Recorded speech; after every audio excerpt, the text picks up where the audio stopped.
سورۃ الحجر سے آغاز کریں گے. بسم اللہ الرحمن الرحیم. الف لام را تلک آیات الکتاب وقرآن مبین ربما یود الذین کفروا لو کانوا مسلمین ذرهم یأکلوا ویتمتعوا ویلہہم الامل فسوف یعلمون. الف لام را یہ آیات ہیں کتاب الہی اور قرآن مبین کی، روشن قرآن کی. بعید نہیں کہ ایک وقت وہ آ جائے جب وہی لوگ جنہوں نے آج اسلام قبول کرنے سے انکار کیا ہے پچھتا پچھتا کر کہیں گے کاش ہم بھی مسلمان ہوتے. چھوڑو انہیں، کھائیں پیئیں مزے کریں اور بھلاوے میں ڈالے رکھے ان کو جھوٹی امید، ان قریب انہیں معلوم ہو جائے گا.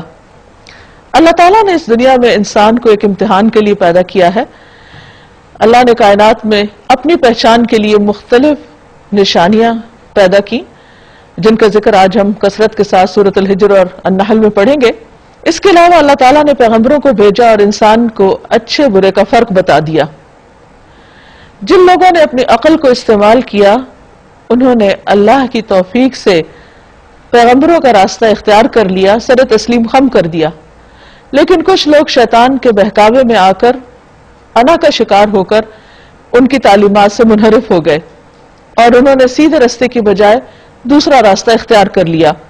لیکن ایک دن ایسا ضرور آنے والا ہے جب وہ لوگ پچھتائیں گے، خواہ وہ دنیا میں ہو، خواہ وہ مرنے کے بعد قبر میں ہو، خواہ وہ آخرت میں، جب انہیں اس بات کی بہت شدت سے ریگریٹ ہوگی، بہت افسوس اور ندامت اور حسرت ہوگی کہ ہم نے پیغمبروں کی بات کیوں نہیں مانی، ہم نے اللہ تعالیٰ کی رہنمائی کے مطابق زندگی کیوں نہیں بسر کی.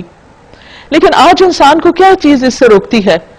دنیا کی لذتیں، کھانا پینا، عیش و عشرت، اپنی مرضی کے مطابق زندگی بسر کرنے کا خیال. تو اللہ تعالیٰ فرماتے ہیں کہ ایک وقت آئے گا جب یہ لوگ جو آج انکار کر رہے ہیں یہ تمنا کریں گے کاش ہم بات مان لیتے، کاش ہم بھی اطاعت کر لیتے. کیونکہ امتحان کی یہ مدت بہت لیمیٹڈ ہے، کب تک؟ جب تک انسان کی زندگی ہے.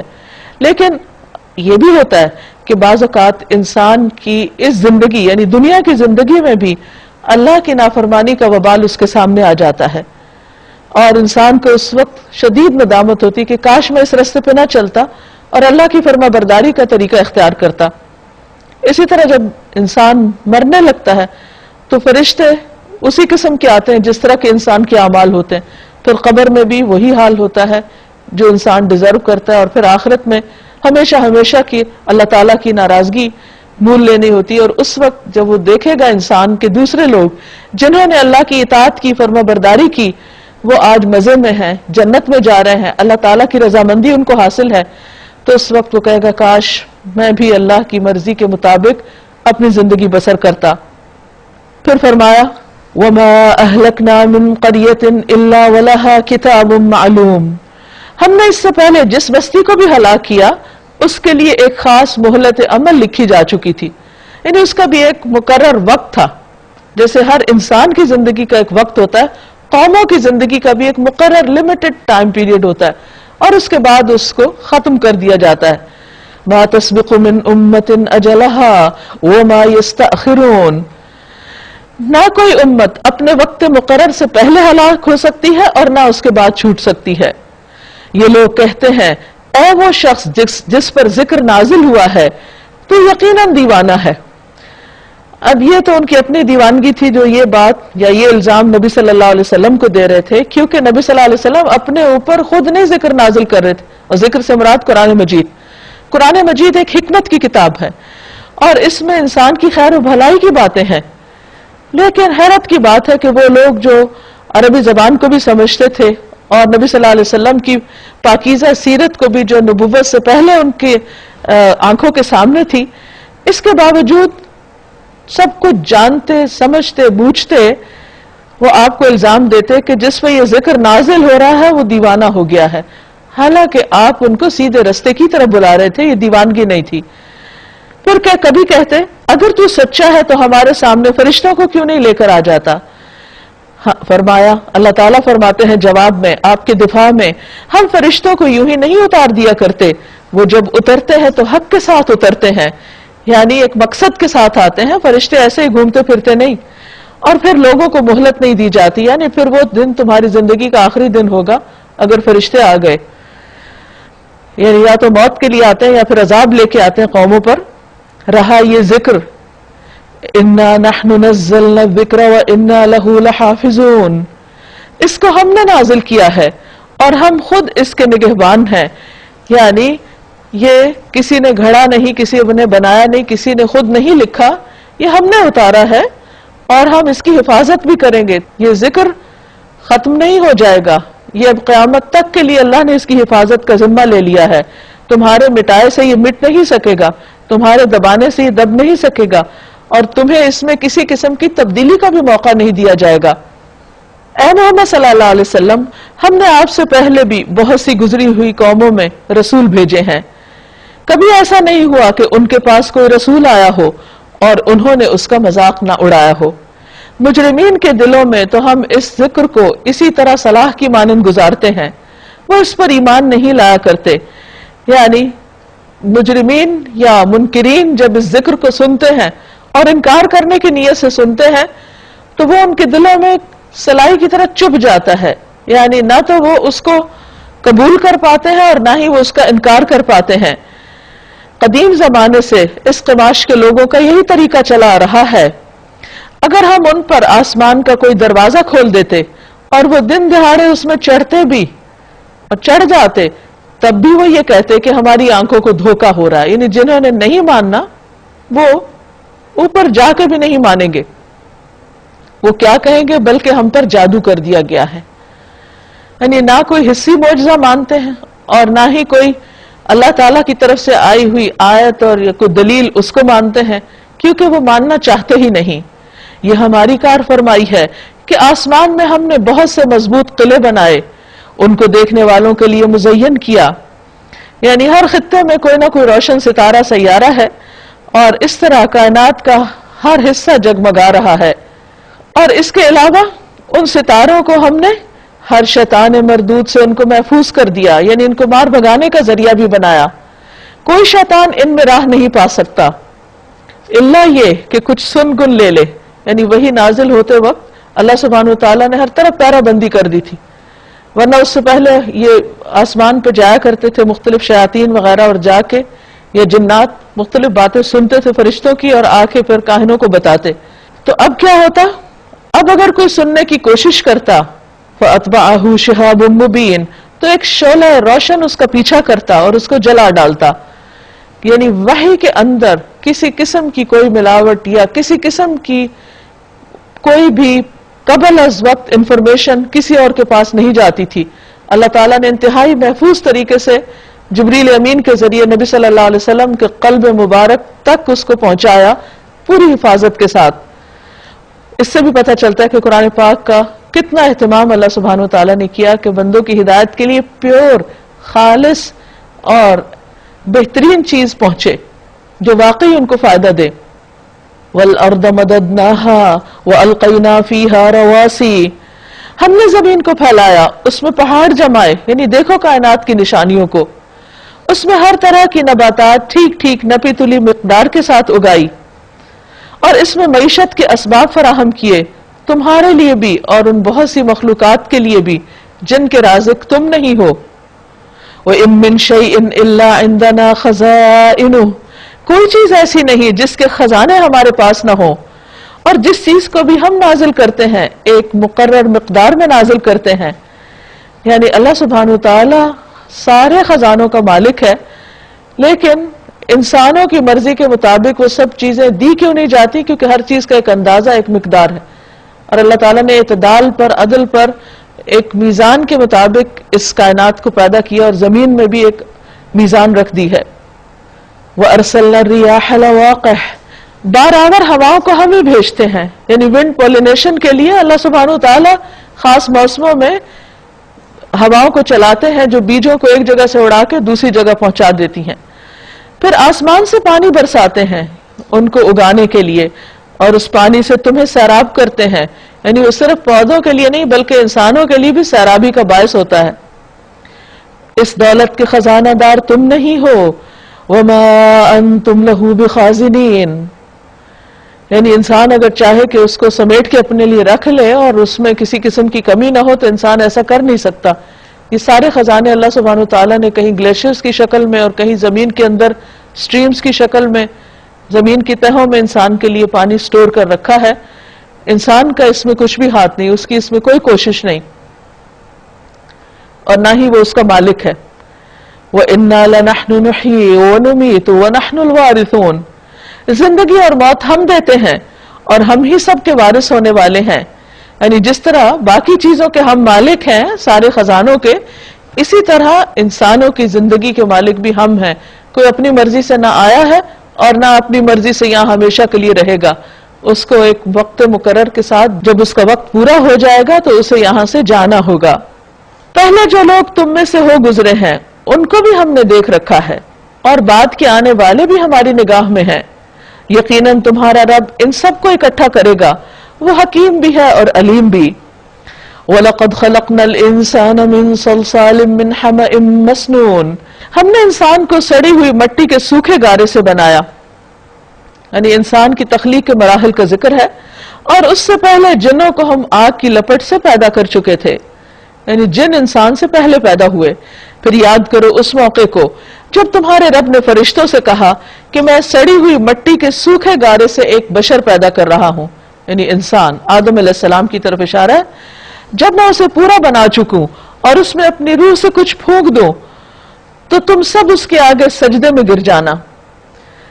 اب یہ اللہ تعالیٰ نے فرمایا اپنی روح سے، تو اس کا یہ مطلب نہیں کہ انسان کے اندر جو روح اللہ کی روح کا حصہ ہے کچھ، اللہ نے اپنی طرف نسبت دی انسان کو عزت دینے کے لیے۔ فَسَجَدَ الْمَلَائِكَةُ كُلُّهُمْ أَجْمَعُونَ، چنانچہ تمام فرشتوں نے اس کو سجدہ کیا، کیونکہ اللہ تعالیٰ نے فرمایا تھا کہ تم سب اس کے آگے سجدے میں گر جانا جب انسان صحیح سلامت بن کے تیار ہو جائے۔ تو سب نے سجدہ کیا سوائے ابلیس کے کہ اس نے سجدہ کرنے والوں کے ساتھ سے انکار کر دیا۔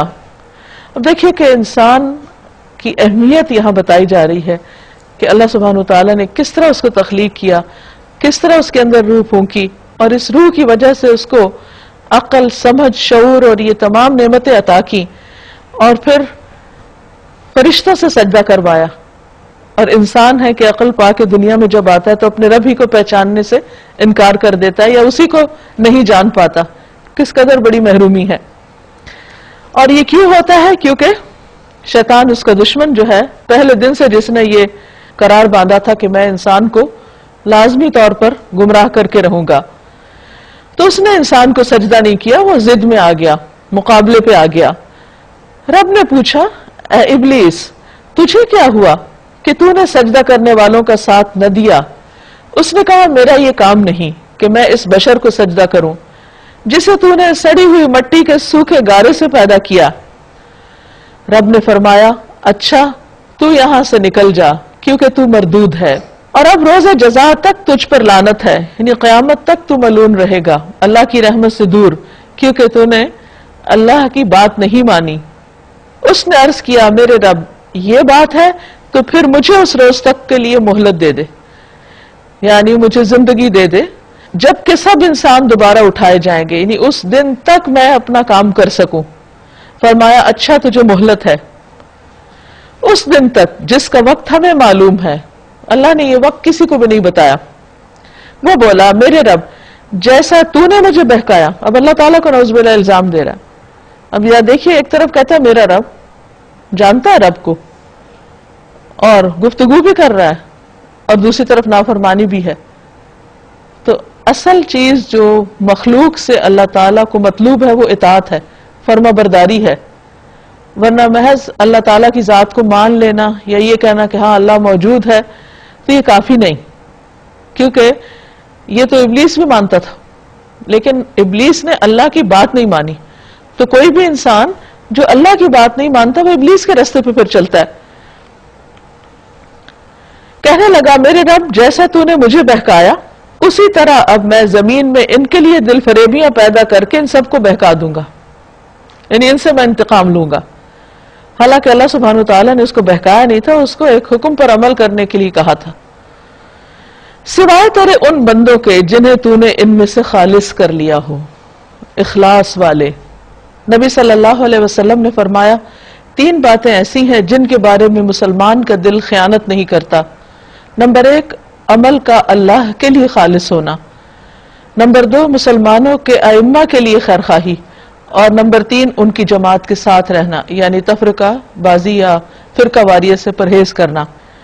کیونکہ انسان بڑی سے بڑی نیکی بھی کر لے، لیکن اگر وہ اللہ کے لیے نہ ہو تو اس نیکی کا کوئی وزن نہ ہوگا، وہ راکھ بنا کے اڑا دی جائے گی. تو جب اس کا کوئی وزن ہی نہیں ہے اور تو انسان کے اندر اس کے لیے اس نیکی کے بعد کیا خیر اور خوبی پیدا ہو سکتی. دنیا میں بھی وہی عمل جمتا ہے جس کے اندر اخلاص ہوتا ہے، جو اللہ کے لیے کیا جاتا ہے. امام مالک رحمت اللہ علیہ کو کسی نے آ کے کہا کہ آپ نے اتنے سال، یعنی تقریباً 40 سال لگے تھے، اتنے سال لگا کر آپ نے کتاب لکھی موطا، اور ہم دیکھتے ہیں کہ بہت اور لوگ بھی موطا لکھ رہے ہیں، یعنی آپ کی دیکھا دیکھی. تو انہوں نے ایک جملہ کہا کہ ما کان للہ بقیہ، جو کام اللہ کے لیے ہوگا وہ باقی رہ جائے گا. یعنی مجھے اس سے کوئی فرق نہیں پڑتا کہ کون میری نقل کر رہا ہے، کون اور کیا کر رہا ہے. تو اصل بات یہی ہے، اور ہم دیکھتے ہیں تاریخ اس پر گواہ ہے کہ امام مالک کی موطا تو ہر جگہ پڑھی جاتی ہے، لیکن باقی کس کس کی موطا ہے عام لوگوں کو معلوم بھی نہیں، نام بھی نہیں پتا. تو یہ ایک حقیقت ہے کہ انسان اگر کوئی کام صرف کسی کے مقابلے پہ کرتا ہے، یا دکھاوے کے لیے کرتا ہے، یا کسی پر اپنی بڑائی جتانے کے لیے کرتا ہے، تو اس میں برکت نہیں ہوتی، اس میں جماؤ نہیں ہوتا، اس سے کوئی خیر نہیں پھوٹتی. دیکھیں اگر ایک کھوکھلا دانہ ہے، اسے آپ زمین میں ڈالیں گے، اس سے کون سا پودا نکلے گا؟ کچھ بھی نہیں. لیکن اگر وہ صحیح سلامت ہے، سالم ہے، بغیر کسی ضرر کے، تو اس سے بہت بڑا درخت بھی پیدا ہوگا جس سے آگے بہت پھل پھول نکلیں گے.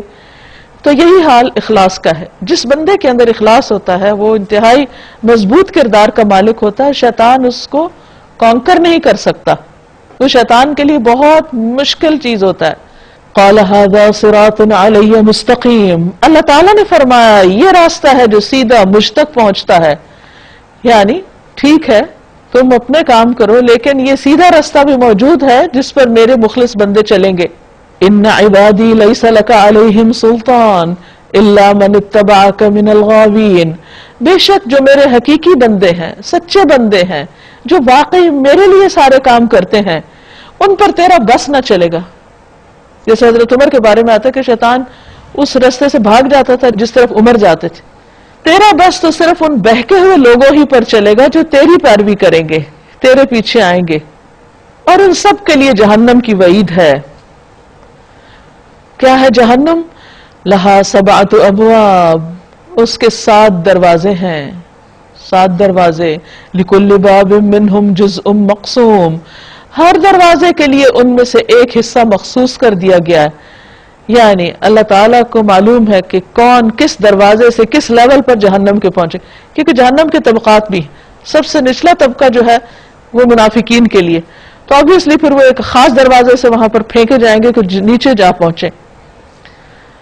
یا اللہ عالم، اللہ ہی حقیقت جانتا ہے، لیکن 7 طبقات کا بھی ذکر آتا ہے اور 7 دروازوں کا بھی آتا ہے. ان المتقین فی جنات وعیون، بے شک متقی لوگ باغوں اور چشموں میں ہوں گے. ان سے کہا جائے گا ادخلوها بسلام آمنین، داخل ہو جاؤ ان میں سلامتی کے ساتھ، بے خوف و خطر، کسی فکر کی ضرورت نہیں، امن کے ساتھ جاؤ. ونزعنا ما فی صدورہم من غل اخوانا علی سرر متقابلین، ان کے دلوں میں جو تھوڑی بہت کھوٹ کپٹ ہوگی اسے ہم نکال لیں گے. یعنی جنت میں جانے سے پہلے نہر الحیات پہ ان کو روک کر ان کے دل دھو دیے جائیں گے، اور وہ ایک دل والوں کی طرح سب اندر جائیں گے. وہ آپس میں بھائی بھائی بن کر آمنے سامنے تختوں پر بیٹھیں گے، یعنی اپنی اپنی نشستوں پر بیٹھ کر آپس میں بہت ریلیکسڈ وے میں گزری ہوئی باتیں یاد کریں گے اور خوش ہوں گے. انہیں نہ وہاں کسی مشقت سے پالا پڑے گا، نہ وہاں سے نکالے جائیں گے، کوئی ڈر ہی نہیں، خوف ہی نہیں، کوئی کام بھی نہیں، آرام ہی آرام. نبئ عبادی انی انا الغفور الرحیم وان عذابی هو العذاب العلیم.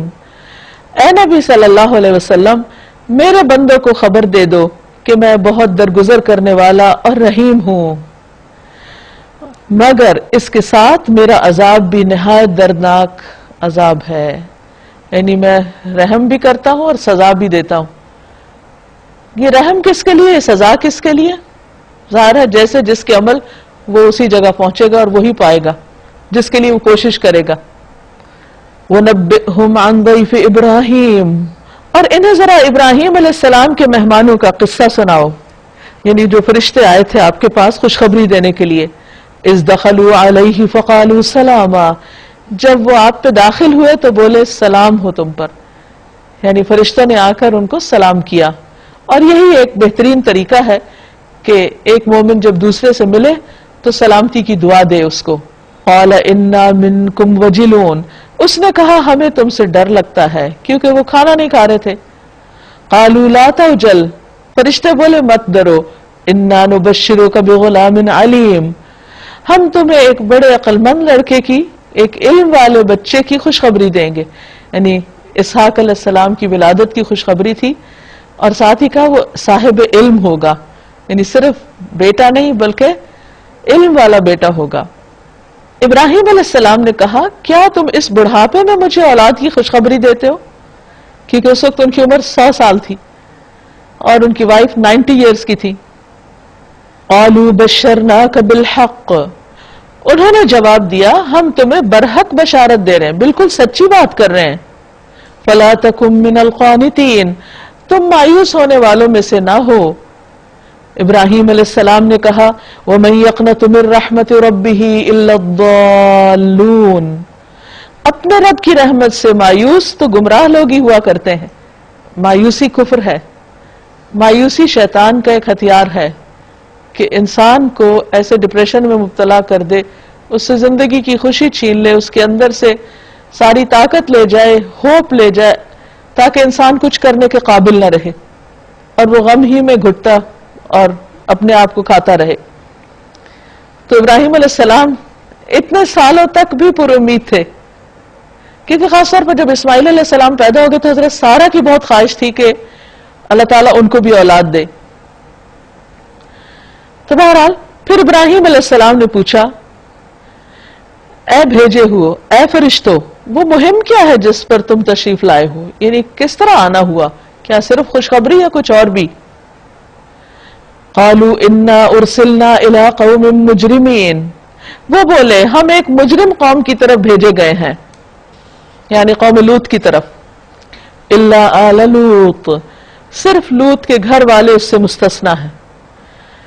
لوط علیہ السلام کو حضرت ابراہیم علیہ السلام نے سدوم کی جس بستی میں متعین کیا تھا وہ انتہا درجے کے بگڑے ہوئے لوگ تھے۔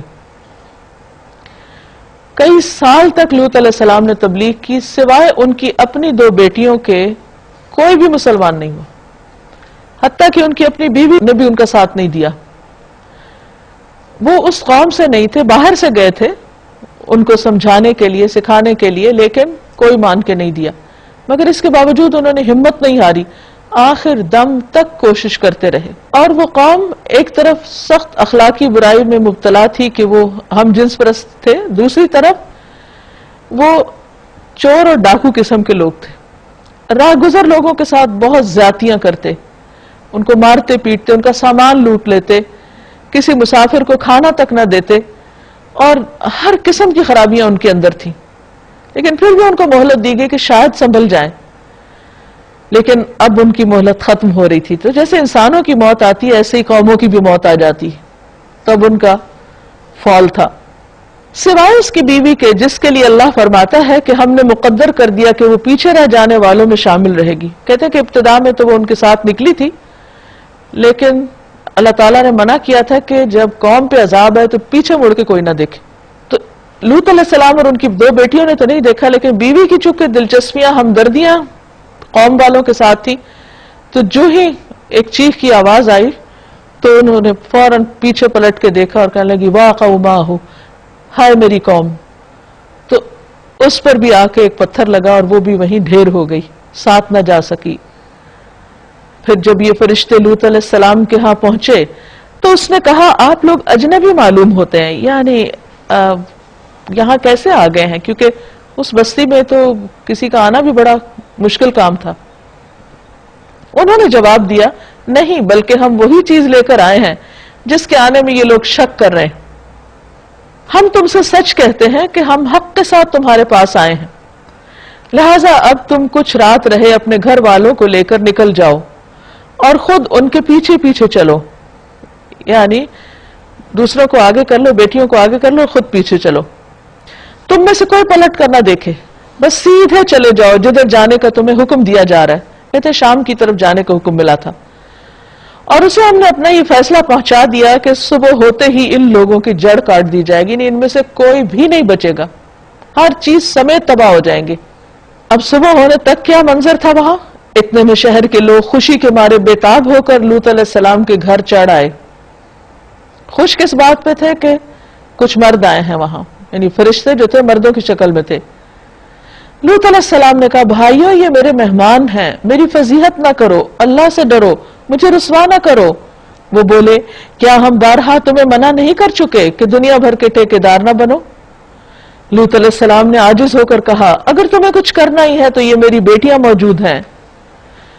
لعمرک انہم لفی سکرتہم یعمہون، تیری جان کی قسم اے نبی صلی اللہ علیہ وسلم، اس وقت ان پر ایک نشہ سا چڑھا ہوا تھا جس میں وہ آپے سے باہر ہو رہے تھے، یعنی کوئی نصیحت سننے کو تیار نہیں تھے، کوئی بات ان کو نہیں سمجھ آ رہی تھی، وہ دیوانے ہو رہے تھے کہ کسی طرح ان آنے والے مہمانوں سے اپنی ناجائز خواہش پوری کر لیں۔ فَأَخَذَتْهُمُ الصَّيْحَةُ مُشْرِقِينَ، آخر پاؤں پھٹتے ہی صبح ہوتے ہی ان کو ایک زبردست دھماکے نے آ لیا، اور ہم نے اس بستی کو تلپٹ کر کے رکھ دیا، یعنی کہا جاتا ہے کہ جبریل علیہ السلام نے اسے اپنے پر کے ساتھ ٹھونکا دیا اور وہ نیچے سے اٹھا کے اوپر تک اس کو لے جایا گیا اور پھر وہاں سے دوبارہ نیچے کو پٹھایا گیا، اور ان پر پکی ہوئی مٹی کے پتھروں کی بارش برسا دی۔ نہ صرف یہ کہ بستی کو الٹ کر دیا گیا بلکہ اس کے ساتھ ہر شخص پر ایک ایک پتھر بھی پڑا۔ اس واقعے میں بڑی نشانی ہے ان لوگوں کے لیے جو صاحب فراست ہیں، اور وہ علاقہ جہاں یہ واقعہ پیش آیا تھا گزرگاہ عام پر واقع ہے، یعنی عربوں کے یہ قافلے، تجارتی قافلے، یہ سب وہاں سے گزرتے ہیں، ان کو معلوم ہے کہ اس علاقے کی ویرانی کا عالم کیا ہے۔ اس میں سامان عبرت ہے ان لوگوں کے لیے جو صاحب ایمان ہیں۔ وَإِن كَانَ أَصْحَابُ الْأَيْكَةِ لَظَالِمِينَ، اور بے شک ایکا والے ظالم لوگ تھے۔ یہ حضرت شعیب علیہ السلام کی قوم کے لوگ تھے۔ اس قوم کا نام بنی مدیان تھا، اور ایکا جو ہے یہ تبوک کا قدیم نام تھا، تو کہتے ہیں کہ اس کا لفظی معنی ہوتا ہے گھنا جنگل، تو جس علاقے میں رہتے تھے بہت سرسبز شاداب تھا۔ فَانْتَقَمْنَا مِنْهُمْ، ہم نے ان سے انتقام لیا۔ وَإِنَّهُمَا لَبِإِمَامٍ مُبِينٍ، اور بے شک وہ بھی ایک کھلے راستے پر واقع ہیں، یعنی دونوں بستیاں اجڑے ہوئے کھلے راستے پر واقع ہیں، سب دیکھتے ہیں وہاں کے منظر۔ وَلَقَدْ كَذَّبَ أَصْحَابُ الْحِجْرِ الْمُرْسَلِينَ، ہجر کے لوگ بھی رسولوں کی تکذیب کر چکے ہیں، انہوں نے بھی رسولوں کو جھٹلایا۔ ہم نے اپنی آیات ان کے پاس بھیجی۔ ہجر جو ہے یہ قوم سمود کا مرکزی شہر تھا، سینٹرل پلیس تھی وہاں کی۔ اپنی نشانیاں ان کو دکھائیں، مگر وہ سب کو نظر انداز ہی کرتے رہے، اگنور کر دیا انہوں نے ہر نشانی کو۔ اور وہ کیسی قوم تھی؟ وہ پہاڑ تراش تراش کر مکان بناتے تھے، اور اپنی جگہ بالکل بے خوف اور مطمئن تھے کہ ہمیں کوئی کانکر نہیں کر سکتا، محفوظ قلعوں میں بند ہیں ہم۔ آخرکار ایک زبردست دھماکے نے ان کو صبح ہوتے ہی آ لیا، اور ان کی کمائی ان کے کچھ کام نہ آئی، یعنی جو بھی ان کی ٹیکنالوجی تھی، جو بھی ان کا کلچر تھا، جو بھی ان کی خوشحالی تھی، کوئی چیز انہیں اللہ کے عذاب سے نہ بچا سکی۔ ابن عمر کہتے ہیں کہ جب نبی صلی اللہ علیہ وسلم مقام ہجر سے گزرے تو آپ نے فرمایا ان لوگوں کی بستیوں سے جنہوں نے اپنی جانوں پر ظلم کیا تھا، جب گزرنا ہو تو روتے ہوئے گزرو، ایسا نہ ہو کہ تم پر بھی وہی عذاب آ جائے جو ان پر آیا تھا۔ پھر آپ نے سر مبارک پر چادر ڈالی اور بڑی تیزی کے ساتھ چلنے لگے یہاں تک کہ اس وادی سے نکل آئے۔ وَمَا خَلَقْنَا السَّمَاوَاتِ وَالْأَرْضَ وَمَا بَيْنَهُمَا إِلَّا بِالْحَقِّ، ہم نے زمین اور آسمان کو اور ان کی سب موجودات کو حق کے سوا کسی اور بنیاد پر تخلیق نہیں کیا. یعنی اللہ نے یہ دنیا نافرمانوں کے لیے نہیں بنائی کہ وہ یہاں ہمیشہ من موجی کرتے رہیں. یہ سب کچھ ایک مقصد کے لیے بنا ہے، اور وہ مقصد کیا ہے کہ انسانوں کو وہ سہولیات فراہم کرنا کہ جن کو پا کر وہ اپنے رب کی عبادت کریں جس مقصد کے لیے انہیں بنایا گیا ہے، تاکہ وہ اپنی ضروریات پوری کریں اور پھر شکر ادا کریں اور اپنے رب کے آگے جھکیں. اور فیصلے کی گھڑی یقیناً آنے والی ہے، یعنی پھر ہمیشہ کے لیے یہاں نہیں رہیں، واپس دنیا سے جائیں گے اور پھر ان کا فیصلہ ہوگا کہ کون کر کے کیا آیا ہے اللہ کی ساری نعمتوں کو استعمال کرنے کے بعد. بس اے محمد صلی اللہ علیہ وسلم، آپ ان لوگوں کی بےہودگیوں پر شریفانہ درگزر سے کام لیں. یعنی جو نافرمان لوگ ہیں ان سے بحث کرنے، جھگڑنے اور ان کے ساتھ زیادہ بات کی ضرورت نہیں ہے. ان کے جواب میں، ان کی نادانیوں کے اور ان کی خرابیوں کے جواب میں آپ درگزر سے کام لیں. یقیناً تمہارا رب سب کا خالق ہے اور سب کچھ جانتا ہے. وَلَقَدْ آتَيْنَاكَ سَبْعًا مِّنَ الْمَثَانِي وَالْقُرْآنِ الْعَظِيمِ، ہم نے تم کو 7 ایسی آیات دے رکھی ہیں جو بار بار دہرائے جانے کے لائق ہیں، بار بار دہرائی جاتی ہیں. یعنی آپ صرف یہ نہ دیکھیے کہ کون لوگ آپ کی نافرمانی کر رہے ہیں اور آپ کو جھٹلا رہے ہیں اور آپ کا انکار کر رہے ہیں اور آپ کو تنگ کر رہے ہیں، ستا رہے ہیں، بلکہ آپ یہ دیکھیے کہ آپ کو اللہ سبحانہ وتعالیٰ نے کس نعمت سے نوازا ہے. اور وہ خاص طور پر 7 دہرائی جانے والی آیات سورۃ الفاتحہ کا ذکر ہے، والقرآن العظیم، اور قرآن عظیم کا. یہ قرآن اللہ کا کلام ہے. باقی جتنی بھی چیزیں وہ اللہ کی مخلوق ہے. تو دنیا میں کوئی بھی چیز چاہے وہ کتنی ہی قیمتی کیوں نہ ہو، سونا، چاندی، ہر مال، ہر قسم کا مال و دولت، یہ ساری چیزیں جو ہیں اس کتاب کے مقابلے میں ہیچ ہیں. اللہ تعالیٰ فرماتے ہیں سورۃ یونس میں، هو خیر مما یجمعون، یہ قرآن ہر اس چیز سے بہتر ہے جسے لوگ جمع کر رہے ہیں. لوگ اپنے لیے جو کچھ بھی سمیٹ رہے ہیں ان سب سے زیادہ قیمتی دولت یہ قرآن مجید ہے، کیونکہ اللہ کا کلام ہے. یہ براہ راست انسان کو اللہ سے جوڑتا ہے اور باقی چیزیں اپنے خالق سے غافل کرتی ہیں. دنیا کی دولت جتنی انسان کے پاس آتی جاتی ہے اتنی اس کے لیے فتنہ بن جاتی ہے اور وہ اللہ سے دور ہو جاتا ہے اور اللہ کی نافرمانیاں کرنے لگتا ہے، الا یہ کہ واقعی تقویٰ ہو انسان کے اندر. تو وہ اس دولت کو پھر صرف اپنی عیش و عشرت پر نہیں، اللہ کی عبادت اور اللہ کے بندوں کی بھلائی میں خرچ کرتا ہے، اللہ کے دین کی خدمت میں خرچ کرتا ہے. تو یہاں پر یہ فرمایا کہ آپ ان سارے دکھوں کے مقابلے میں صرف یہ یاد رکھیں کہ اللہ نے آپ کو قرآن جیسی دولت دے دی.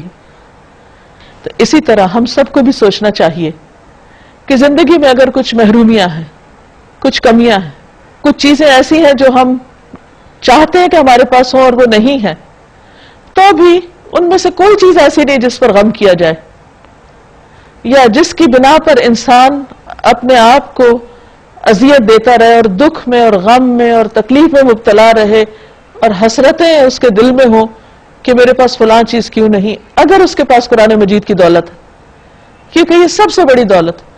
اور جہاں کہیں انسان کو کسی محرومی کا احساس ہو تو فوراً سوچ لے کہ میرے پاس ہے کیا. کیونکہ جس انسان کے اندر سینس آف اچیومنٹ ہوتی ہے کہ میرے پاس ہے، ایک دولت ہے میرے پاس، تو وہ ہمیشہ شکر گزار رہتا ہے. اور یہی چیز انسان کو حوصلہ دیتی کہ میرے پاس کسی چیز کی کمی نہیں.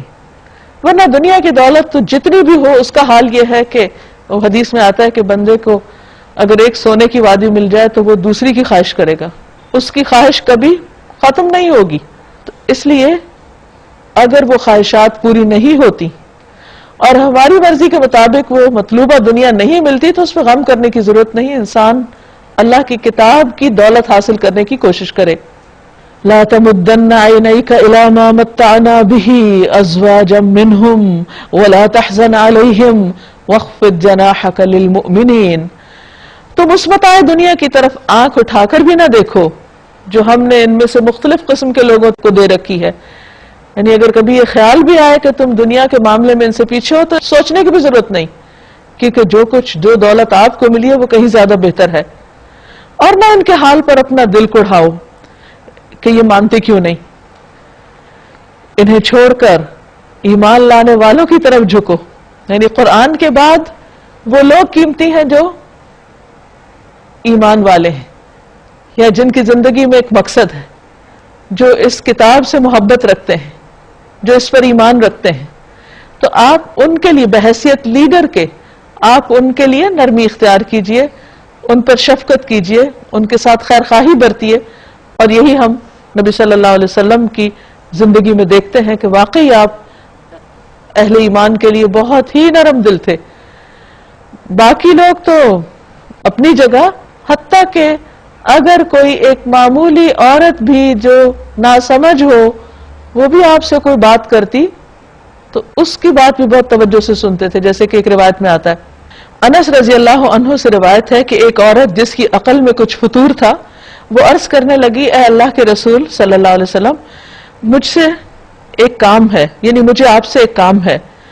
تو آپ نے فرمایا، اے ام فلاں، تم جس گلی میں چاہتی ہو ٹھہر جاؤ، میں تمہارا کام کر دوں گا. آپ نے ایک راستے میں اس عورت سے بات کی یہاں تک کہ وہ اپنے کام سے فارغ ہو گئی، یعنی جو اس نے کہنا تھا اس نے کہہ دیا. اور نہ ماننے والوں کو کہہ دو کہ میں تو صاف صاف تنبیہ کرنے والا ہوں. یہ اسی طرح کی تنبیہ ہے جیسی ہم نے ان تفرقہ پردازوں کی طرف بھیجی تھی جنہوں نے اپنے قرآن کو ٹکڑے ٹکڑے کر ڈالا. اشارہ ہے تورات کی طرف کہ اہل کتاب نے اس کے بعض حصے کو مانا اور بعض کا انکار کر دیا. تو قسم ہے تیرے رب کی، ہم ضرور ان سب سے پوچھیں گے کہ تم کیا کرتے رہے ہو. رسول اللہ صلی اللہ علیہ وسلم نے فرمایا، قیامت کے دن کسی شخص کے قدم اس وقت تک ہل نہ سکیں گے، ہٹ نہ سکیں گے، یہاں تک کہ اس سے اس کی عمر کے بارے میں سوال ہوگا کہ اس نے کس چیز میں اسے صرف کیا، اپنے حاصل کردہ علم پر عمل کتنا کیا، مال کہاں سے کمایا، کہاں خرچ کیا، اور اپنے جسم کو کس چیز میں گھلایا. تو آج ہمیں بھی اس آیت سے یہ سبق لینا چاہیے کہ قرآن کو پورے طور پر ماننا چاہیے، نہیں کہ جو مرضی کی باتیں وہ تو لے لیں اور جو نہیں ان کو چھوڑ دیں. بس اے نبی صلی اللہ علیہ وسلم، جس چیز کا آپ کو حکم دیا جا رہا ہے اسے بلند آواز سے کہہ دیجئے اور شرک کرنے والوں کی ذرا پرواہ نہ کیجئے. تمہاری طرف سے ہم ان مذاق اڑانے والوں کی خبر لینے کے لیے کافی ہیں، یعنی ان کا معاملہ ہم پہ چھوڑ دیجئے جو اللہ کے ساتھ کسی اور کو بھی خدا قرار دے دیتے ہیں، کسی اور کو بھی معبود سمجھتے ہیں. ان قریب انہیں معلوم ہو جائے گا. ہمیں معلوم ہے کہ جو باتیں یہ لوگ تم پر بناتے ہیں ان سے تمہارے دل کو سخت کوفت ہوتی ہے، یعنی جو آپ کے خلاف بلا وجہ کے جھوٹے الزامات یہ لوگ لگا رہے ہیں تو اس پر پریشان نہ ہو. اس کا علاج کیا ہے؟ فَسَبِّحْ بِحَمْدِ رَبِّكَ وَكُن مِّنَ السَّاجِدِينَ، اپنے رب کی حمد کے ساتھ اس کی تسبیح کیجئے. وَعَبُدْ رَبَّكَ حَتَّى يَأْتِيَكَ الْيَقِينُ، اور اپنے رب کی عبادت کرتے رہیے یہاں تک کہ وہ گھڑی آ جائے جس کا آنا یقینی ہے، یعنی موت کا وقت.